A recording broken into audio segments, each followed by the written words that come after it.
સવારનો નાસ્તો ભાગાદોડીની લાઈફમાં સ્કીપ થતો જાય છે, તો એને લઈને શું ઇમ્પેક્ટ આવી શકે? એક કનેક્શન હોય છે જે બ્રેઇન ગેટ એક્સિસ કહેવામાં આવે છે, એટલે કે મગજ અને પેટ બંનેને કેમિકલી કનેક્શન હોય છે. બાથરૂમમાં પણ મોબાઈલનો ઉપયોગ કરે છે, તો એને લઈને આપ શું કહેશો? ખાસ કરીને જ્યારે કોઈ વ્યક્તિઓને સ્ટ્રેસ કે એન્ઝાયટીનો પ્રોબ્લેમ થતો હોય છે, તેમની સીધી અસર આપણા પેટ પર થતી હોય છે. ગેસ, અપચો, કબજિયાત, શું એની અસરો આપણા મગજ ઉપર પણ થતી હોય છે? ખાસ કરીને જે પ્રોસેસ ફૂડ હોય છે તેમાં ખૂબ મોટા પ્રમાણમાં સોલ્ટ, સુગર હોય છે, અમુક ફ્લેવર્ડ કેમિકલ્સ આવેલા હોય છે.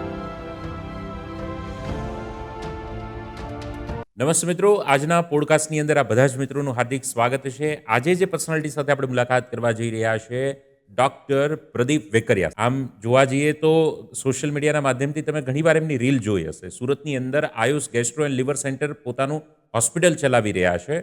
પોતાની ડિગ્રીની જો આપણે વાત કરીએ તો તેઓ ગોલ્ડ મેડાલિસ્ટ છે. ડીએમ ગેસ્ટ્રો એન્ડ એન્ટ્રોલોજિસ્ટની અંદર તેઓએ ખૂબ મોટું કામ કર્યું છે અને અત્યારે સમાજમાં, સોસાયટીમાં ઉપયોગી થઈ શકે એવું ખૂબ મોટું કામ કરી રહ્યા છે. સમયાંતરે ફ્રી કેમ્પનું પણ આયોજન કરતા હોય છે. એક લિવરને લગતી, એક પાચનને લગતી અવેરનેસ ફેલાવવામાં સાહેબનું ખૂબ મોટું યોગદાન છે. આજે સ્પેશિયલી આપણે ડૉક્ટર સાહેબ સાથે મુલાકાત એટલા માટે કરી રહ્યા છે કે આપણા પ્લેટફોર્મ પર જે યંગસ્ટર છે, જે યુવાનો છે, કોલેજ કરતા વિદ્યાર્થીઓ છે, તૈયારી પ્રિપરેશન તો આપણે બેસ્ટ ઓફ ધ બેસ્ટ કરતા હોઈએ છીએ, પણ ઘણી વખત એ હેલ્થ પણ ફિટનેસ હોવી ખૂબ જરૂરી છે. અને હેલ્થની ફિટનેસમાં અત્યારે સૌથી મેજર ટ્રેન્ડિંગ જે પ્રોબ્લેમ ચાલી રહ્યા છે એ અપચાના, પાચનના પ્રોબ્લેમો તેમજ બીજા ત્રીજા જે ડિસઓર્ડર છે, એ ડિસઓર્ડર આમની સાથે ડાયરેક્ટલી કનેક્ટેડ છે, ઇનડાયરેક્ટલી કનેક્ટેડ છે, એવા પ્રોબ્લેમનો સામનો વધારે કરી રહ્યા છે. લીવરને લગતા પ્રોબ્લેમો ઘણા બધા વધી રહ્યા છે, ખાસ કરીને યંગસ્ટરની અંદર. પણ એજના કારણે આપણને અવેરનેસ ન હોવાના કારણે આપણે એને નિગ્લેક્ટ કરીએ છીએ, અથવા તો એટલી એની અસર, એની સિરિયસનેસ આપણે જાણતા નથી. તો એવી અવનવી વાતો આપણે સાહેબ સાથે કરવાના છીએ. ડૉક્ટર સાહેબ, આપનું હાર્દિક સ્વાગત છે અમારા આ પ્લેટફોર્મ પર. ઘણા બધા દર્શક મિત્રો આપને જોઈ રહ્યા છે અને એકદમ સિમ્પલ લેંગ્વેજની અંદર સાહેબ સાથે આપણે વાત કરવાના છીએ. ડૉક્ટર સાહેબ, સૌપ્રથમ તો આપની એક સફર વિશે આપણે વાત કરીએ. તમારી એક સફર, મેં તો પરિચય તો કીધો જ છે, પણ આપના મુખેથી આપની એક સફરની વાત કરીએ તો આપ શું કહેશો? અ, મારી સફરની વાત કરું તો સ્કૂલિંગ મેં સુરતથી જ કરેલું છે. રાઈટ. પીપી સવાણી વિદ્યાલયમાં ભણેલો, પછી એમએનજે પટેલ સ્કૂલમાં ભણેલો, મંગલદીપ સ્કૂલ જે આશાદીપ સ્કૂલ તરીકે અત્યારે છે ત્યાંથી મારું સ્કૂલિંગ થયેલું છે. યસ. ગવર્મેન્ટ મેડિકલ કોલેજ સુરતમાંથી મેં એમબીબીએસ ખતમ કરેલું છે અને સુરતમાંથી જ તે મેં એમડી ખતમ કરેલું છે. રાઈટ. એમડી 2015માં ચાલુ કર્યું, 2018માં એમડી મારું પત્યું અને એમના પછી મેં 2019માં ગેસ્ટ્રોએન્ટ્રોલોજીમાં જીપમર હોસ્પિટલ પોંડિચેરીમાં એડમિશન લીધેલું ઓકે. અને 2021 ડિસેમ્બરે મેં ગેસ્ટ્રોએન્ટ્રોલોજીસ્ટ મારું કમ્પ્લીટ. ખતમ કર્યું અને તેમાં ગોલ્ડ મેડલ મળેલો હતો મને. અને 2022થી સુરતમાં મારી પ્રાઇવેટ પ્રેક્ટિસ ચાલુ કરી છે અને અત્યારે મારી પ્રાઇવેટ પ્રેક્ટિસનો ઓલમોસ્ટ 2.5 વર્ષ જેવો સમય થયેલો છે. રાઈટ. અને અત્યાર સુધીમાં કદાચ મેં 1500 કે 2000 જેવા દર્દીઓની સારવાર કરેલી હશે.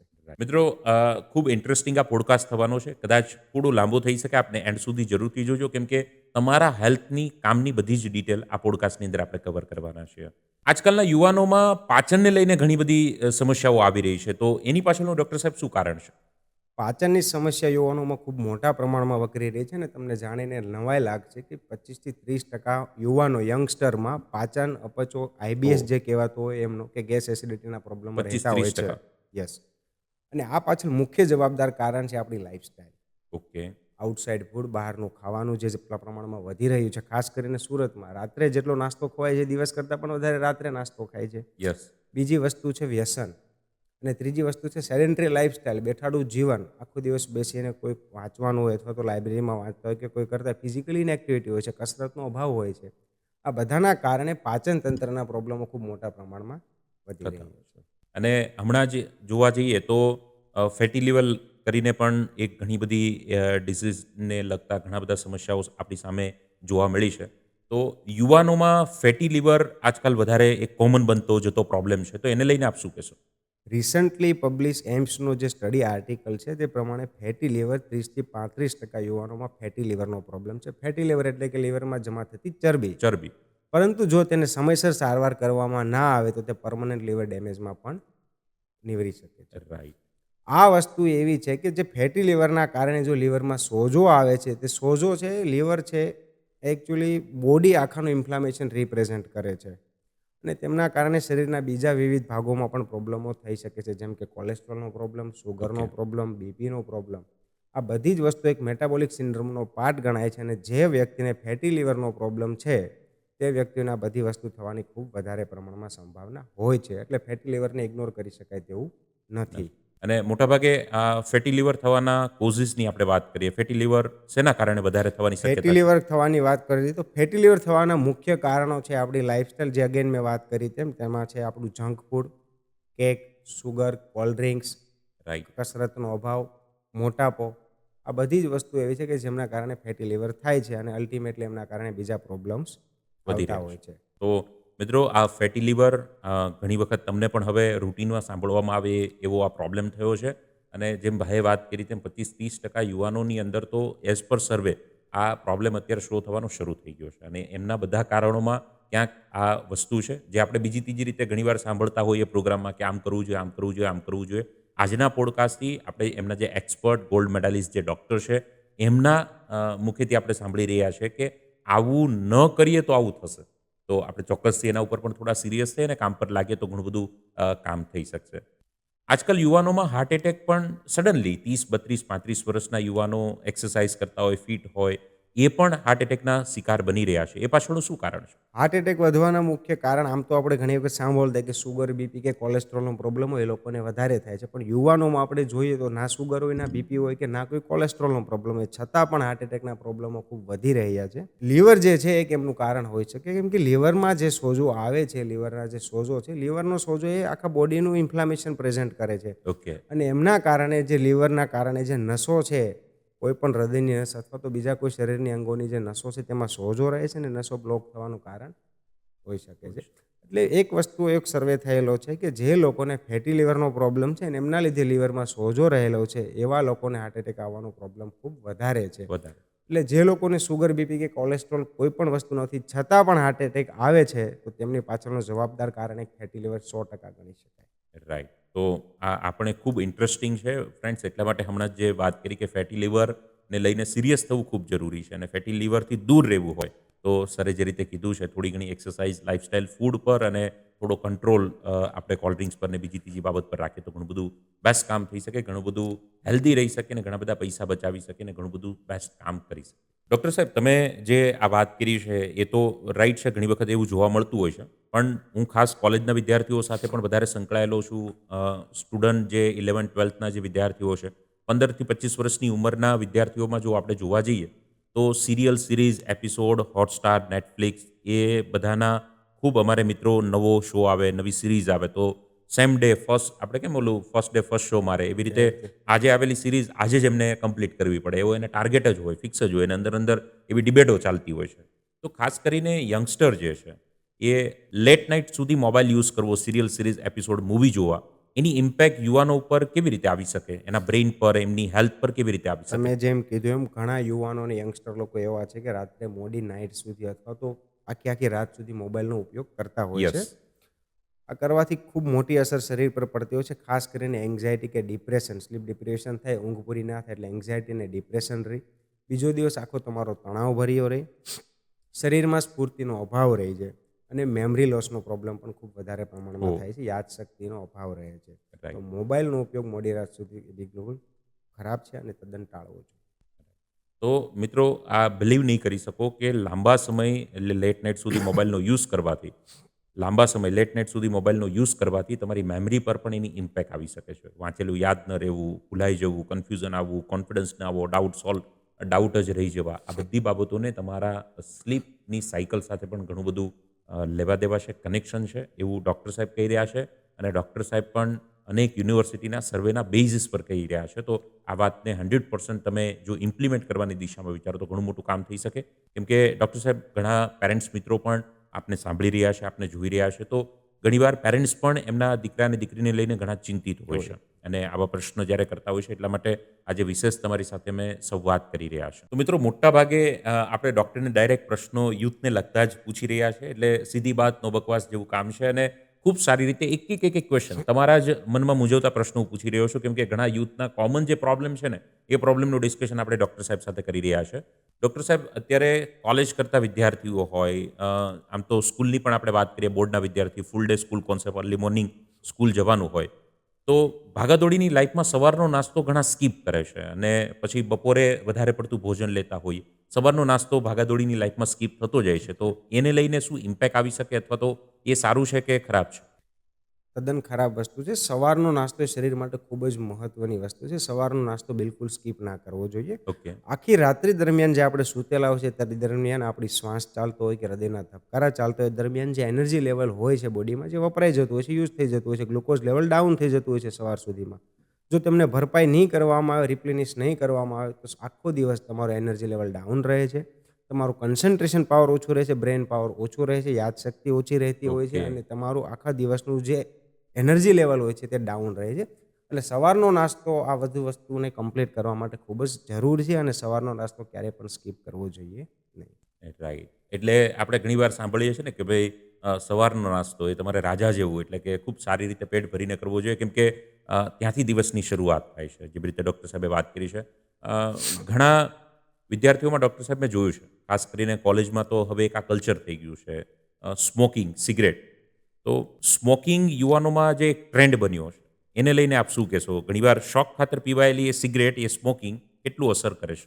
સ્મોકિંગ યુવાનોમાં તમે કીધું એમ ખૂબ જ મોટા પ્રમાણમાં ચલિત બન્યું છે. તમે માનશો નહીં, હમણાં જ વાત કરું ગયા અઠવાડિયાની જ કે એક દર્દી મિત્ર 16 વર્ષનો એક છોકરો હતો. દિવસની 50 થી 60 સિગરેટ ચેઇન ઓહ. સ્મોકિંગ.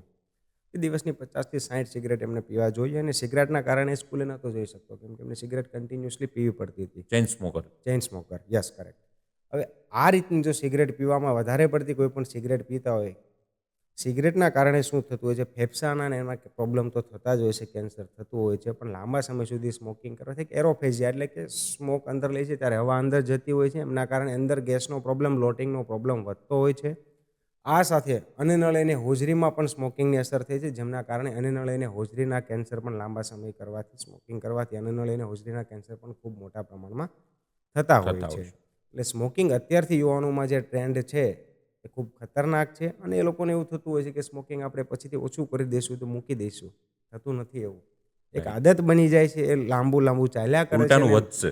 ઉલટાનું વધવાનું છે અને એ આદત છોડી શકાતી નથી. બીજી કોઈ પણ આદત હજી છોડવી હોય તો છોડી શકાય છે, પણ સ્મોકિંગની આદત મેં જોયેલું છે કે દર્દી મિત્રો કોઈ કે યુવાનો કોઈ છોડી શકતા નથી અને લાંબા ગાળે ખૂબ મોટું ખતરનાક પરિણામ આપવાનું છે, એ પાકું છે. 16 વર્ષની ઉંમરનો દીકરો 50-60 સિગરેટ એટલે તમે સમજી શકો 10મા 11માનો વિદ્યાર્થી અને આ સિટીની અંદર કલ્ચર ચાલી રહ્યું છે. તમે લેટ નાઇટે પણ જોવા જાઓ, જે મિત્રો લાઇબ્રેરીમાં રીડિંગ કરતા હોય રિટર્ન આવતી વખતે આપણે પણ સુરતની અંદર ઘણીવાર જોતા હોય અમુક એરિયાની અંદર. તો આ એક કલ્ચર થઈ ગયું, એક ટ્રેન્ડ થઈ ગયો છે. સ્મોકિંગ એક વન કાઇન્ડ ઓફ એક સ્ટેટસ થઈ ગયું છે અને 3-4 મિત્રો જ્યારે સાહેબ મેં તો જોયું છે કે સ્મોકિંગ કરતા હોય ને ગ્રુપમાં 1-2 મિત્ર ન કરતા હોય તો એની ઇન્સલ્ટ કરતા હોય Insult છે થાય, કે એવું ભાઈ લાગે આ તો છે. છોકરી જેવો છે, આ તો સિગરેટ પીતો નથી. અને ઘણી ગર્લ્સે પણ શરૂ કરી દીધું છે પોતાની સેલ્ફને એક છે. ડોમિનન્ટ બતાવવા માટે. હા, ઘણી ગર્લ્સ પણ સ્મોકિંગ કરે છે. ક્લાસમાં મારા અંદાજ પ્રમાણે યુવાનો જ્યારે મારી એઝ અ દર્દી તરીકે આવતા હોય છે, તો મારો અનુભવ એવો છે કે ધારો કે 50 જણાનો ક્લાસ હોય તેમાંથી 8 થી 10 વિદ્યાર્થીઓ એવા હશે અત્યારે કે જે Correct. સ્મોકિંગ કરતા હશે. ઓ, બરાબર છે. એટલે તમે ઓલમોસ્ટ સમજીએ તો 15 થી 20% 20% વિદ્યાર્થીનો વિદ્યાર્થી વર્ગ મિત્રોમાં એવો છે સ્મોકિંગ. જે સ્મોકિંગમાં જઈ રહ્યો છે. પણ અમારે વિદ્યાર્થીને એવું લાગે કે અમે લોકોને રોજગારી પૂરી પાડીએ છીએ. હા. એટલે એ રોજગારી પૂરી પાડવામાં તમે ક્યાંક પૂરા ન થઈ જાવ એનું ખાસ એક ચોક્કસ ધ્યાન રાખજો મિત્રો. શરૂઆત છે તો ઓછી થઈ શકે, અટકાવી શકાય. એક પીક લેવલ પર આવ્યા પછી એ બહુ તકલીફ અને પીડાદાયક રહેતું હોય છે. પણ ખાસ અમારે વિદ્યાર્થીઓ છે ને આ બહુ ભોળા છે. એટલે આજકાલના જે ફિલ્મ સ્ટાર, જે એક્ટર, જે સિરિયલ સિરીઝ, એક જે સ્ટેટસ એમનું જે બન્યું છે એ સ્ટાઇલમાં પકડવી, તો એ એક કલ્ચર બન્યું છે. એના કારણે એ મિત્રો કરી રહ્યા છે. પણ એમની પાછળ ઘણું બધું હોય છે. અને આપણી પછી પાછળ આદતમાં પરિણમે છે. પછી આદતમાં પહેલાં તો એક શોખ હોય, એક ટ્રેન્ડ હોય, પાડતા હોય ને પછી એ આદત બનતી હોય છે. મિત્રો આપણે ડૉક્ટર સાહેબ સાથે એ તો ચર્ચા કરી કે ભાઈ યુવાનો લેટ નાઇટ સુધી મોબાઈલ યુઝ કરી રહ્યા છે, પણ ઘણીવાર નાના બચ્ચાઓ જ્યાં સુધી હાથમાં મોબાઈલ ન આવે, વિડીયો શરૂ ન થાય ત્યાં સુધી તો એ જમવાનું ચાલુ નથી કરતા. તો આ નાના બચ્ચાનો જે મોબાઈલનો યુઝ છે ખાસ કરીને જમતી વખતે, એને લઈને તમે શું કહેશો? ઘણા ઘરમાં એવા કલ્ચરો ચાલી રહ્યા છે કે નાના બાળકોએ જમતી વખતે મોબાઈલની જરૂર પડતી હોય છે. મોબાઈલ જ્યાં સુધી ના આપો ત્યાં સુધી એ લોકો જમતા નથી. નથી. આનાથી મેજર પ્રોબ્લેમ એ થવાનો છે એક તો ઓવર ઇટિંગ. ઓવર ઇટિંગ એટલા માટે થશે કે મોબાઈલમાં જોતા જતો કેટલું ખવાઈ ગયું એમનો કોઈ ખ્યાલ જ નથી રહેવાનો. ઓબેસિટી, ચાઇલ્ડહુડ ઓબેસિટી જે કહેવાય છે ખૂબ મોટા પ્રમાણમાં વધી રહી છે. ફેમિલીના જે મેમ્બર સાથે જે ઇન્ટરેક્શન છે, જે બોન્ડિંગ જે થવું જોઈએ એ બોન્ડિંગ બરાબર બનશે નહીં. નહીં. અને ત્રીજી વસ્તુ છે કે લાંબા સમય સુધી મોબાઈલ જોતાં જોતાં જો ખાવાની આદત રાખીએ તો કોગ્નિટિવ પાવર જે કહેવાય, બ્રેન પાવર જે કહેવાય, કોઈ ડિસિઝન લેવાની ક્ષમતા છે જે મોટી ઉંમરે જે બનવી જોઈએ, જે વિચાર શક્તિ જે છે એ ધીરે સ્ટડી પ્રમાણે ડાઉન થતી જાય છે. એટલે જે લોકો જમતી વખતે મોબાઈલનો અથવા કોઈ પણ સ્ક્રીનનો ઉપયોગ કરતા હોય છે, આ લોકોમાં કોગ્નિટિવ પાવર એટલે કે વિચાર શક્તિનો જે પાવર હોય છે તે ખૂબ ડાઉન રહેતો હોય છે. એટલે જમતી વખતે મોબાઈલનો ઉપયોગ પણ તમે કીધું એમ ખતરનાક બનતો જવાનો છે. તો પેરેન્ટ્સ મિત્રો આપ પણ ધ્યાન રાખજો. હું પણ સમજુ છું કે તમારા માટે ટફ છે, કેમ કે તમારે તો આપવો જ નથી, પણ પેલું એ વિડિયા વગર ફૂડ લેવાનો જ નથી, જમતો જ નથી. પણ ધીમે ધીમે એનો જો ધીમે કોઈ ધીમે કરીને હેબિટ કાઢવી ખૂબ જરૂરી છે. જરૂરી છે, એનો કોઈ અલ્ટરનેટિવ કોઈ ઓપ્શન ગોતીને બીજી ત્રીજી રીતે થોડો એફર્ટ્સ પ્રયાસ કરીને પણ આ શક્ય એટલું ઓછું થઈ શકે અને દૂર થઈ શકે તો ઘણું ઉપયોગી થતું હોય છે.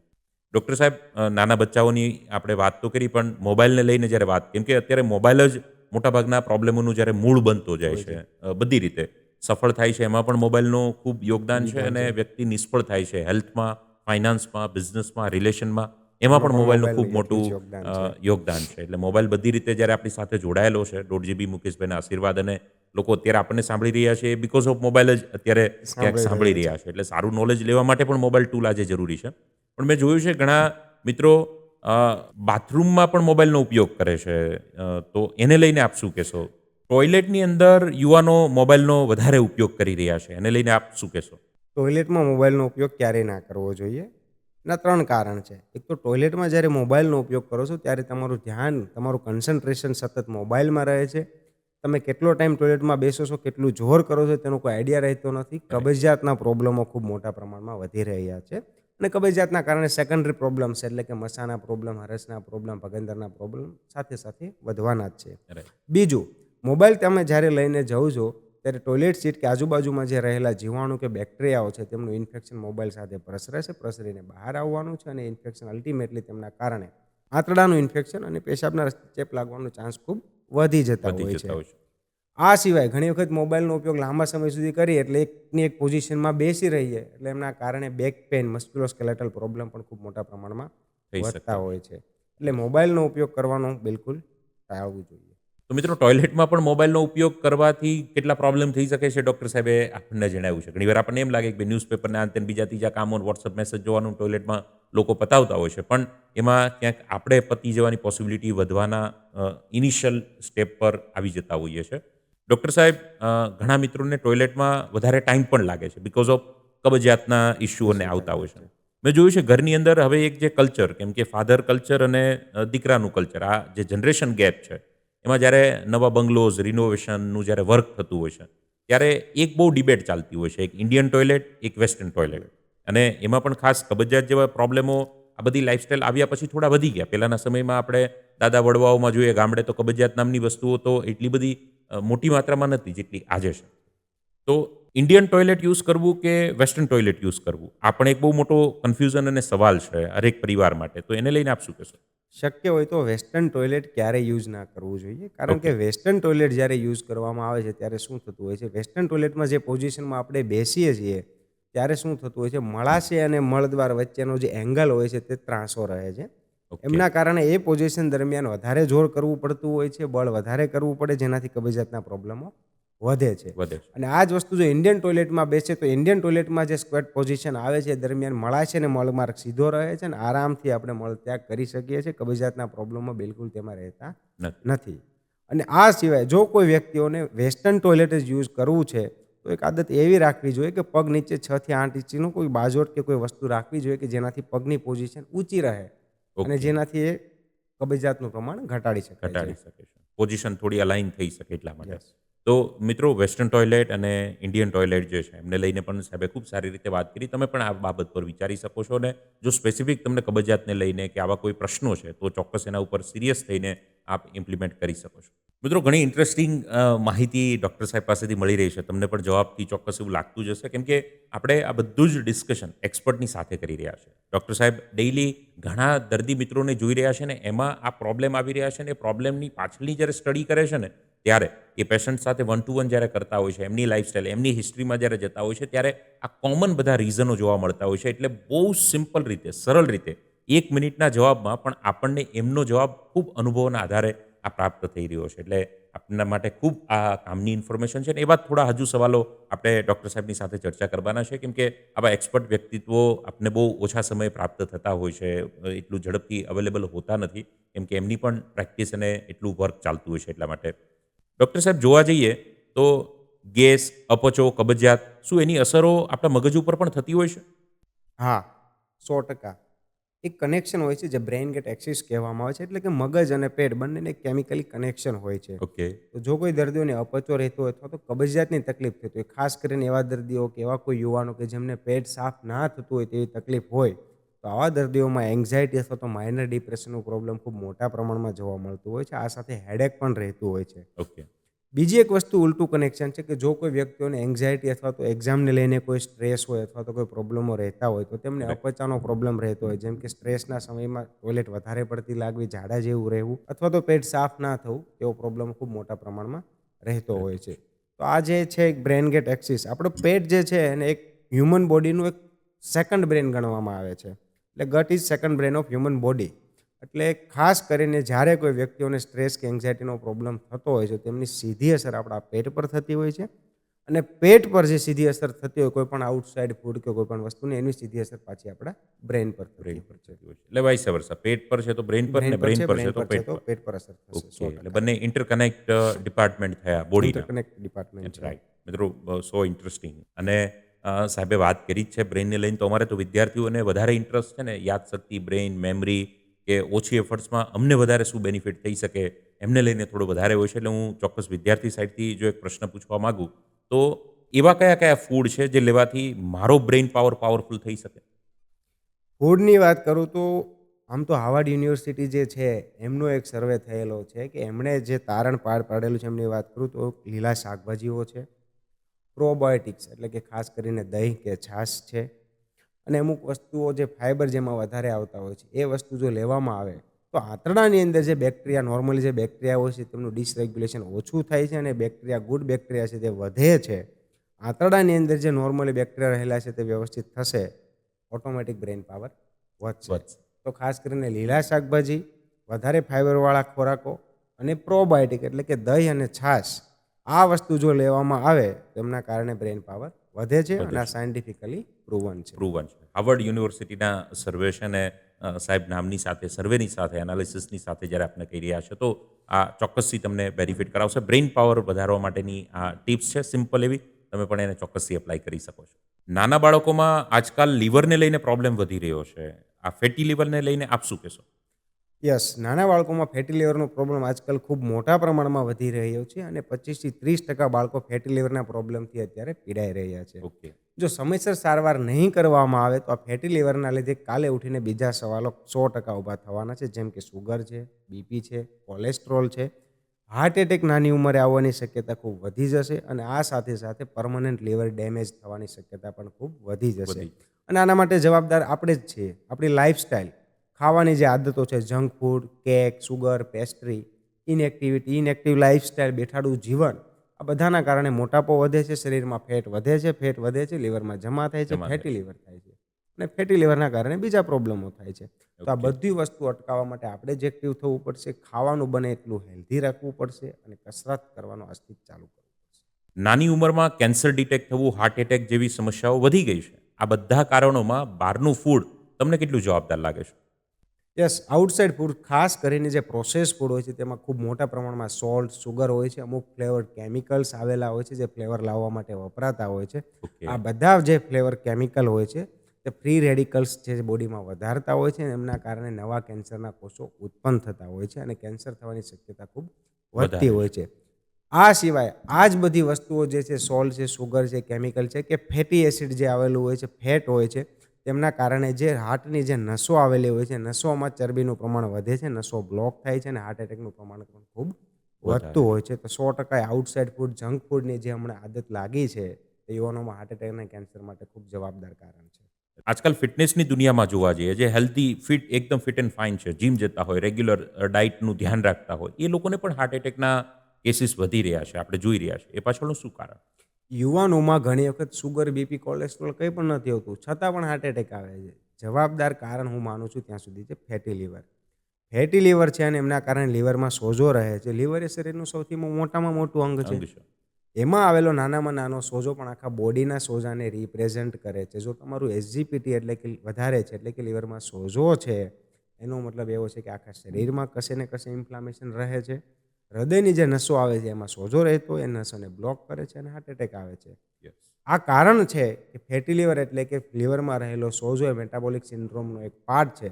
અને જો આવા દર્દીઓને કે આવા મિત્રોને ઘણાને સુગર બીપી ના પણ હોય તો પણ એ દર્દીઓને ભવિષ્યમાં ટૂંક સમયમાં સુગર બીપી કે કોલેસ્ટ્રોલ આવવાની શક્યતા 100% રહેતી હોય છે. દવા વગર એસિડિટીની સમસ્યાને કઈ રીતે ઓછી કરી શકાય?